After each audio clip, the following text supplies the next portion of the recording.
Between Canada and the United States, the US is far more likely to win a tariff war. Here's why.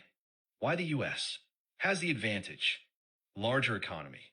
The US GDP is around $26 trillion, dollars, while Canada's is $2.1 trillion, dollars, more than 12 times smaller. This means the US can absorb economic shocks much better. Trade leverage. The US is Canada's biggest trading partner, while Canada is only the US's. Third largest. The US can find alternative suppliers more easily than Canada can. Manufacturing and self-sufficiency. The US has a more diverse industrial base, whereas Canada relies heavily on resource exports. Military and geopolitical power. If the trade war escalates into broader economic or political pressure, the US has stronger global influence. Why Canada is at a disadvantage? Reliance on US trade. Over 75% of Canada's exports go to the US. If the US imposes tariffs, Canada has limited options.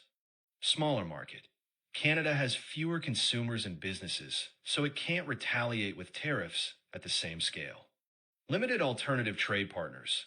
While Canada can trade with Europe and China, it takes years to shift supply chains and establish new agreements. Possible outcomes. If the tariff war continues, Canada faces a recession due to declining exports, while the US sees only minor economic disruptions. If Canada retaliates, it can impose tariffs, but it will hurt Canadian consumers more than Americans. If negotiations happen, Canada may have to make concessions since it has less bargaining power. Final verdict, the US wins.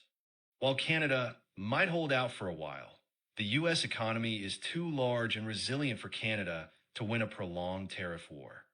The best option for Canada would be to negotiate a better deal rather than escalate the conflict.